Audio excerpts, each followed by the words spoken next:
اعوذ باللہ من الشیطان اللعین الرجیم بسم اللہ الرحمن الرحیم وصلی اللہ علی محمد وآل بیتہ الطیبین الطاہرین المعصومین۔ بارگاہ ملکوتی امیر المومنین صلوات اللہ وسلامہ علیہ سے مومنین کرام کی خدمت میں ایام فاطمیہ کی مناسبت سے سلسلہ گفتگو جناب سیدہ کے مقامات کے متعلق اس نقطے کے اوپر اور اس مقام کے اوپر پہنچا تھا کہ فاطمہ وارث مصطفیٰ ہیں۔ فاطمہ وارث مصطفیٰ اس عنوان سے کوئی یہ نہ سمجھے کہ ہم اس عنوان کے تحت فدق کے اوپر گفتگو کرنا چاہتے ہیں، بلکہ اس سے مراد اس سنت الہی کی طرف اشارہ ہے جس میں خدا کی ذات نے ہر نبی کی ذریت میں سے کچھ افراد کو اس نبی کے غیبی مقامات اور معنوی مقامات کا وارث بنایا ہے، اور ان کے اس منصب ولایت کو میراث میں عطا کیا ہے۔ اسی سنت الہی کو اللہ نے اپنی کتاب لا ریب میں اور ہادیان برحق نے اپنے مقدس اور نورانی فرامین میں بڑے واضح انداز میں بیان کیا، اور اسی مقام پہ ہم مختصر انداز میں چند آیات اور چند ان روایات کو بیان کریں گے جو اس سنت الہی کی طرف بڑے واضح انداز میں اشارہ کر رہی ہے۔ سورہ نمل کی آیت نمبر 16 جس میں ارشاد گرامی ہے، ذات پروردگار فرماتی ہے کہ وَوَرِثَ سُلَيْمَانُ داود، کہ زیادہ تر مفسرین نے اس کی تفسیر میں یہ لکھا ہے کہ حضرت سلیمان کا علم نبوت اور معنوی مقامات میں حضرت سلیمان حضرت داؤد کے وارث تھے، اور حضرت داؤد سے انہیں نبوت، علم اور معنوی مقامات جو ہے وہ وراثت میں ملے تھے۔ جبکہ علماء نے اس آیت کو ان عمومی آیات میں سے بھی شمار کیا ہے جو انبیاء کی معنوی اور مال کی میراث کو ثابت کرتی ہیں، یعنی اسی آیت سے معنوی میراث، غیبی مقامات کو بھی ثابت کیا جا سکتا ہے، اور مال کی میراث کو بھی علماء نے ثابت کیا ہے، جیسا کہ فریقین کی روایات میں بھی یہ بات بڑے واضح انداز میں اور باکثرت پائی جاتی ہے۔ ہر نبی کی مخصوص ذریت اس نبی کے غیبی علوم اور دیگر معنوی مقامات میں اس کی وارث ہوتی ہے، جن میں سے ہم فقط 2 روایات کو اپنے مومنین کرام کی خدمت میں بیان کر رہے ہیں۔ راغب اصفہانی نے اپنی کتاب مفردات غریب القرآن میں اس روایت کو قلم بند کیا ہے کہ دعوت ذوالعشیرہ کے موقع پہ جب رسول اکرم صلی اللہ علیہ وآلہ وسلم نے اپنے بھائی علی ابن ابی طالب کے حق میں یہ جملہ ارشاد فرمایا کہ اے علی انت اخی و وارثی، کہ اے علی آپ میرے بھائی اور میرے وارث ہیں، تو اس مقام پہ جناب امیر علیہ السلام نے یہ فرمایا وما ارث منک یا رسول اللہ، کہ اے اللہ کے رسول وہ کون سی میراث ہے کہ جو مجھے آپ سے ملے گی۔ رسول اکرم صلی اللہ علیہ وآلہ وسلم نے فرمایا ما ورثت الانبیاء من قبلی، کہ مجھ سے پہلے یعنی تجھے مجھ سے پہلے وہی وراثت ملے گی جو مجھ سے پہلے والے انبیاء نے اپنے اوصیاء کے لیے بطور وراثت چھوڑا تھا۔ وہ علوم اور وہ معنوی مقامات جو گزشتہ انبیاء نے اپنے اوصیاء کے لیے چھوڑے تھے، وہ سارے کے سارے مجھے آپ سے ملیں گے، یعنی آپ کو مجھ سے ملیں گے۔ تو جناب امیر علیہ السلام نے فرمایا وَمَا وَرَّثَتِ الْأَنْبِيَاءُ مِنْ قَبْلِكَ يَا رسول اللہ، اے اللہ کے رسول آپ سے پہلے گزشتہ انبیاء نے کون سی چیز وراثت میں چھوڑی تھی؟ تو رسول خدا صلی اللہ علیہ وآلہ وسلم نے فرمایا کہ ان کے رب کی کتاب اور سنت، یعنی اس نبی کی سنت کو چھوڑا تھا۔ تو جس طرح ان انبیاء نے اللہ کی کتاب اور اپنی سنت کو چھوڑا تھا میراث میں، اور وہ وسیع اس کے موارث ہوئے تھے، اسی طریقے سے اے علی تم بھی میرے بعد قرآن کے علوم اور میری سنت کے وارث قرار پاؤ گے۔ یہ ایک روایت ہے۔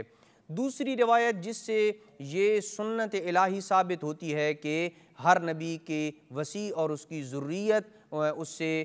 معنوی مقامات کو میراث میں پاتے ہیں۔ شیخ صدوق نے خصال میں، شیخ مفید علیہ رحمہ نے اپنی کتاب ارشاد میں، اور ابن شہر آشوب نے مناقب میں یہ روایت درج کی ہے کہ جناب سیدہ ختمی مرتبت کی خدمت میں آئیں، امام حسن بھی ساتھ تھے اور امام حسین علیہ السلام بھی ساتھ تھے۔ جناب ختمی مرتبت صلی اللہ علیہ وآلہ وسلم کے یہ اپنی زندگی کے آخری ایام تھے، اور انہی ایام میں جناب ختمی مرتبت دنیا سے رحلت کر گئے تھے۔ جناب سیدہ نے اپنے بابا سے عرض کیا کہ بابا ہذان ابناک، کہ یہ حسن اور حسین یہ دونوں میرے بیٹے، یہ آپ کے بھی فرزند ہیں، فورثہما شیئا، ان دونوں کو کچھ اپنی کسی چیز کا وارث قرار دیں، ان کو اپنا وارث بنائیں۔ تو رسول اکرم صلی اللہ علیہ وآلہ وسلم نے بڑا ہی پیارا اور نورانی کلام ارشاد فرمایا اما الحسن فإن له ہیبتی وسؤددی، حسن میری ہیبت اور میری سرداری کا وارث ہے، وَأَمَّا الْحُسَيْنِ فَإِنَّ لَهُ جُرْأَتِي وَجُؤْدِي، اور حسین میری جرت اور میری سخاوت کا وارث ہے۔ لیکن سوال یہ پیدا ہوتا ہے کہ ان غیبی مقام اور دیگر معنوی مقام کو پانے کے لیے کن شرائط کا ہونا ضروری ہے، تب اس نبی کا وہ شخص وارث بن سکتا ہے؟ تو اس مرحلے میں ہم ان آیات مجیدہ کا ایک اجمالی جائزہ لیں گے، جس سے یہ بات سامنے آ جائے گی کہ وارث کے اندر کون سی وہ شرائط کا پایا جانا ضروری ہے جن کی بدولت وہ ان معنوی اور غیبی مقامات کو نبی سے یا ولی سے حاصل کر سکتا ہے بطور میراث میں۔ سب سے پہلی شرط یہ ہے کہ وارث ذریت میں سے ہو، یعنی وارث کا ذریت میں سے ہونا ضروری ہے۔ ارشاد خداوندی ہے کہ وَلَقَدْ أَرْسَلْنَا نُوحًا وَإِبْرَاهِيمَ وَجَعَلْنَا فِي ذُرِّيَّتِهِمَا النُّبُوَّةَ وَالْكِتَابَ، اور بتحقیق ہم نے نوح اور حضرت ابراہیم کو ان کی امتوں کی طرف ہادی بنا کے بھیجا، اور ان دونوں کی اولاد میں نبوت اور کتاب کو رکھا۔ پس یہ پہلی شرط ہے وارث کے اندر۔ دوسری شرط وارث کے اندر یہ ہے کہ وارث کو معصوم ہونا چاہیے، ہر قسم کے گناہ سے پاک، منزہ اور مبرہ ہونا چاہیے، جس کی طرف قرآن مجید نے ان الفاظ میں اشارہ کیا، انی جاعلک للناس اماما ومن ذریتی قال ومن ذریتی قال لا ینال عہدی الظالمین، کہ ارشاد خداوندی ہے کہ میں تجھے لوگوں کے لیے امام بنا رہا ہوں۔ تو انہوں نے پوچھا کہ میری ذریت میں سے بھی کوئی امام ہوگا؟ تو خداوند عالم کی ذات نے فرمایا یہ میرا عہد امامت کسی ظالم کو نہیں مل سکتا ہے، کوئی ظالم اس عہد امامت کا حقدار نہیں ہو سکتا ہے۔ بس یہ عہدہ امامت اور منصب امامت کسی ظالم کو نہیں مل سکتا، اور جو شخص اپنے ہاتھوں کو ظلم سے رنگ لیتا ہے وہ کبھی معصوم نہیں ہو سکتا ہے۔ لہٰذا دوسری شرط یہ ہے کہ وارث کا معصوم ہونا ضروری ہے۔ تیسری شرط یہ ہے کہ وارث خود ہدایت یافتہ ہو، فَمِنْهُمْ مُهْتَدٍ وَكَثِيرٌ مِّنْهُمْ فَاسِقُونَ۔ خداوند عالم نے اس آیت میں یہ ارشاد فرمایا کہ ان میں سے کچھ ہدایت پا گئے، جبکہ ان میں سے اکثر جو ہیں وہ حالت فسق میں ہیں، یعنی فاسق میں ہیں۔ لہٰذا تیسری شرط یہ ہے۔ چوتھی شرط یہ ہے کہ وارث دیگر رشتہ داروں کی نسبت زیادہ قریب تر ہونا چاہیے۔ پروردگار عالم نے اپنی لاریب کتاب میں اس شرط کی طرف ان الفاظ میں اشارہ فرمایا وَأُولُو الْأَرْحَامِ بَعْضُهُمْ أَوْلَى بِبَعْضٍ فِي كِتَابِ اللَّهِ، اور اللہ کی کتاب کے مطابق خون کے رشتے یعنی خونی رشتے باقی رشتوں کی نسبت ایک دوسرے پر زیادہ حق رکھتے ہیں۔ پانچویں شرط جس کا وارث کے اندر پایا جانا ضروری ہے وہ یہ ہے کہ وارث دیگر لوگوں کی نسبت نیکی اور خیرات کے کاموں میں سب سے آگے ہونا چاہیے۔ ثم ارشاد خداوندی ہے کہ ثم اورثنا الکتاب الذین اصطفینا من عبادنا فمنہم ظالم لنفسہ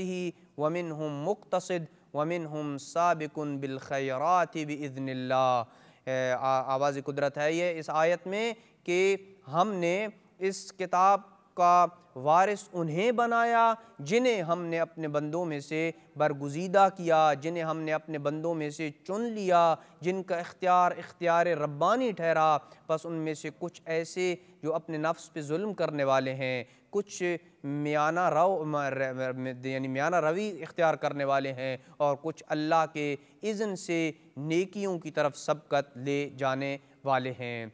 چھٹی شرط جس کا وارث کے اندر ہونا ضروری ہے وہ یہ ہے کہ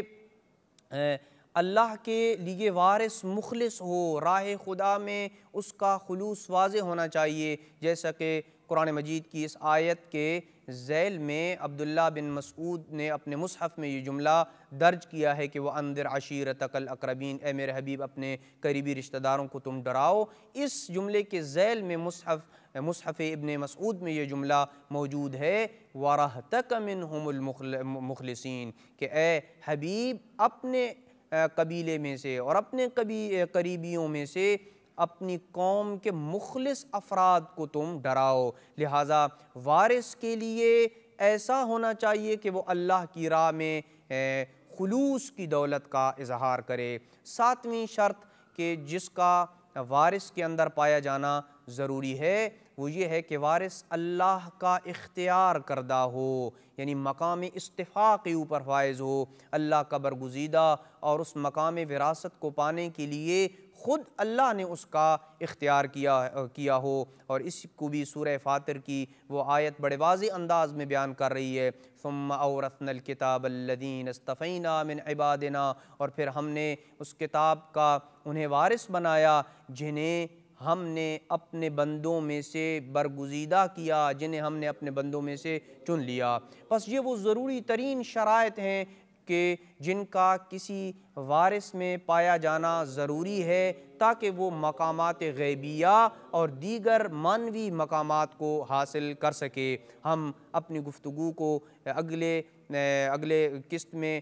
بیان کرنے سے پہلے یہ بتانا ضروری سمجھتے ہیں کہ وارث سے مراد یہاں پہ یہ وہ وارث نہیں ہے کہ جو شخص عام دنیا سے رخصت ہو جاتا ہے اور وہ اپنے ورثہ جو پیچھے چھوڑ جاتا ہے وہ مراد نہیں ہے، بلکہ وہ وارث مراد ہے کہ جو نبی یا ولی کے غیبی اور دیگر معنوی مقامات کو حاصل کرتا ہے۔ اس وارث کے اندر ان تمام 7 شرائط کا پایا جانا ضروری ہے۔ وصلی اللہ علی محمد وآل بیتہ الطیبین الطاہرین المعصومین۔